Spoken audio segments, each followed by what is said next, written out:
जिसे भी अपना समझता आया वही दुश्मन निकलता है। गई और आई सरकारों का चेहरा बद से बदतर निकलता है। अगर पहले वर्ण ने अच्छा काम किया होता तो यह देश शिक्षित होता, दूसरे वर्ण ने अच्छा काम किया होता तो यह देश गुलाम ना होता, और अगर तीसरे वर्ण ने अच्छा काम ना किया होता तो यह देश इतनी धांधलियां और यह सब कुछ नहीं होता। जाति पाति कुछ नहीं होती, सुनो काम की बात, खुद गर्जों ने बना दई ये न्यारी न्यारी जात। मालिक हो तू सोया रहे, फिर सेंध तो घर में लाजिम है। जिसको सौंपी सत्ता तूने, बने बैठे आज वे जालिम है। तेरे पसीने का खून जो चूसे, हाकिम नहीं तेरा मुजरिम है। तो भागीदारी के साथ जिम्मेदारी का, क्योंकि right comes with the responsibility. तो सबसे पहले हमें अधिकारों के साथ साथ अपने कर्तव्यों का भी बोध करना है, और राजनीतिक होने से पहले हमें नैतिक होना जरूरी है।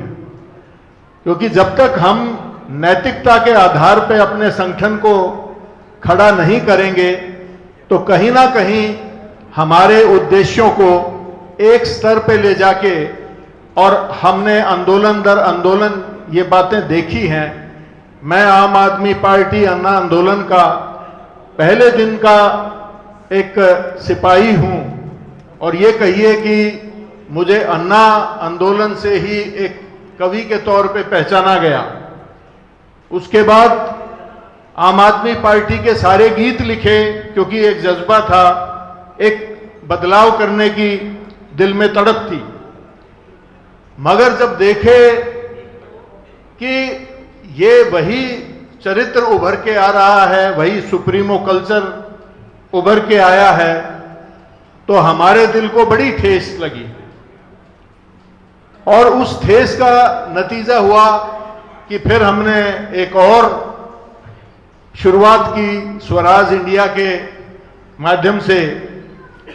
प्रशांत भूषण, योगेंद्र यादव, ये सारे साथी मिले, और उसके साथ फिर किसान आंदोलन की शुरुआत हुई। तो हम किसान आंदोलन में कूद पड़े। तो अब तक का हमारा जो एक सफर रहा है, वो एक आंदोलन का, एक बदलाव लाने की हम में जो एक कुव्वत है, जो एक तड़प है, हम उसके साथ साथ चले हैं। आज इस मोर्चे को बनाने के साथ साथ ये अच्छा है कि हम एक, पहले तो मैं थोड़ा सा एक दलित शब्द जो हम इस्तेमाल करते हैं, मुझे उससे जाति तौर पे थोड़ी चुभन होती है। हम किसान कमेरे हैं। आज अगर वर्णों के आधार पे भी आप देखेंगे तो मेरे एक साथी जिक्र करते थे, हम बात करते थे कि भाई मान लो हम चौथे वर्ण के हैं, मैं कोई उस पे वो नहीं करना चाहता, मगर अगर पहले वर्ण ने अच्छा काम किया होता तो ये देश शिक्षित होता, दूसरे वर्ण ने अच्छा काम किया होता तो ये देश गुलाम ना होता, और अगर तीसरे वर्ण ने अच्छा काम ना किया होता तो ये देश इतनी धांधलियां और ये सब कुछ नहीं होता। तो अगर इस देश में काम किया है तो उस किसान कमेरे चौथे वर्ण ने ही काम किया है। तो पहले तो हमें अपने आप को ये पहचानना है कि हम, मेरे पिताजी हरियाणा के एक कवि थे, जमीन से जुड़े थे, धरती की आवाज थे। उन्होंने एक गीत बहुत पहले हम सुनते थे कि जाति पाति कुछ नहीं होती, सुनो काम की बात, खुद गर्जों ने बना दई ये न्यारी न्यारी जात। तो ये हमको जो काम के आधार पे किसान कमेरे एक सीर में खाया कमाया करते, तो हमको काम के आधार पे हमने अपने अपने प्रोफेशंस चुने थे, लेकिन जाति हमारी एक थी, हमारा एक सीर में खाना कमाना था। लेकिन आज सियासत ने हमको उन जातियों में आरक्षण के आधार पे या किसी भी तरीके से, आप देखो हरियाणा में 35-1 किया, वहीं उत्तर प्रदेश में जाट मुस्लिम का दंगे करवाए, दिल्ली में दंगे करवाए। तो हम जब तक अपना एक नैतिक बल तैयार नहीं करेंगे, एक किसान कमेरी ताकत के तौर पे अपने आप को नहीं समझेंगे, नहीं दुरुस्त करेंगे, तो ये हमारी जितने भी प्रयास हैं, हम कितने आंदोलन कर लें, उसमें से दलितों को भी, हमारे दूसरे साथियों को भी क्या सत्ता में हिस्सेदारी नहीं बनी। मगर आज जो सबसे बड़ी लड़ाई है वो उस पूंजीवाद से है, उस दुनिया के कॉरपोरेट से लड़ाई है जिसने हमारी राजनीतिक सत्ताओं को अपनी मुट्ठी में बंद करके रखा हुआ है। और अगर हम किसी भी राजनीतिक ताकत को तैयार करेंगे, वो कॉरपोरेट उनको अपनी गिरफ्त में ले लेगा, हम कितने भी तैयार कर लें। तो उसका हमने एक समाधान निकाला है और वो है हमारा ग्राम स्वराज मिशन। और वो ग्राम स्वराज मिशन है, नगर स्वराज मिशन है। और उसके दो आयाम हैं। एक, आप लोग देखेंगे कि देश चाहे गुलामी में रहा, अंग्रेजों का गुलाम था या अंग्रेजों से ही गुलामी असल में शुरू हुई थी, लेकिन हमारे गांव आजाद थे, हमारे लोग फिर भी सबल थे। कविता की जगह मैं दो चार अपने बातें ही रख देता हूं आपके आज के माहौल को लेके, कि जिसे भी अपना समझता आया, जिसे भी अपना समझता आया, वही दुश्मन निकलता है। गई और आई सरकारों का चेहरा बद से बदतर निकलता है।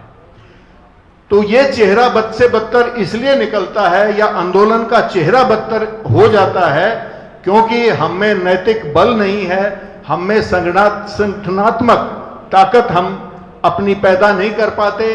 और हम जिस तरीके से जो मिशन हम चला रहे हैं, उसमें हमने अपने गांव की जो छोटी से छोटी इकाई है, वहां पर हम अपने किसान कमेरों को मजबूत करने का कार्य कर रहे हैं। गो आधारित हमारी पारंपरिक खेती, जहर मुक्त खेती, उस पे हम लोगों को लेके आ रहे हैं। और आज का जो हमारा ये संगठन बन रहा है, इसको भी उसी तर्ज पर जैसे लोकसभा, राज्यसभा, ऐसे ही ग्राम सभा जो होती है वो निरंकुश होती है, वो अपने आप में सक्षम होती है, जो एक पर्टिकुलर गांव के लिए, एक पर्टिकुलर इलाके के लिए ग्राम सभाएं फैसला ले सकती हैं। तो आज हमें यहां भी वही करने की जरूरत है कि हम आज विधानसभा के संयोजक बना रहे हैं, वो आगे हमारे वार्ड के संयोजक बनाएं, और वहां पर हम इस तरीके की हमारे लोगों को इकट्ठा करके और वार्ड सभाएं बनाएं, नगर सभाएं बनाएं, और वो फिर वहां से प्रत्याशी छांट के दें। हमने गांव में भी ढोल की पोल खत्म कर दी, ये वोट की राजनीति खत्म करते जा रहे हैं। कम से कम 70-80 गांवों ने ये फैसला लिया है कि हम एक मत से सरपंच का, पंचों का चुनाव करेंगे। तो जब तक हम ये गांव से ढोल की राजनीति को नहीं खत्म करते, जो अंग्रेजों वाली राजनीति है, फूट डालो राज करो, तब तक हमारा गांव का या हमारे नगर का या हमारे जो भी हमारे साथी हैं, किसान, मैं कमेरा वर्ग कहता हूं, क्योंकि किसान में आ जाते हैं हमारे गोपालक आ जाते हैं, खेती करने वाले आ जाते हैं, बाड़ी करने वाले आ जाते हैं, और हस्त कौशल वाले आते हैं। तो अंत में मैं खत्म करते हुए कहता हूं कि मालिक, असल में आप मालिक हैं, मालिक हो तू सोया रहे, फिर सेंध तो घर में लाजिम है, जिसको सौंपी सत्ता तूने, बने बैठे आज वे जालिम है। हे किसान तू है देश का मालिक, शासक तेरा मुलाजिम है, तेरे पसीने का खून जो चूसे, हाकिम नहीं तेरा मुजरिम है, हाकिम नहीं तेरा मुजरिम है। जय किसान। नेशनल दस्तक की आपसे गुजारिश है कि अगर इसको बचाना चाहते हैं तो नेशनल दस्तक को सब्सक्राइब करने के लिए रेड कलर के सब्सक्राइब बटन को दबाएं, फिर बेल आइकन की घंटी दबाएं। नेशनल दस्तक को बचाने के लिए बहुत जरूरी है कि हर खबर को शेयर करें, लाइक करें, कमेंट जरूर करें।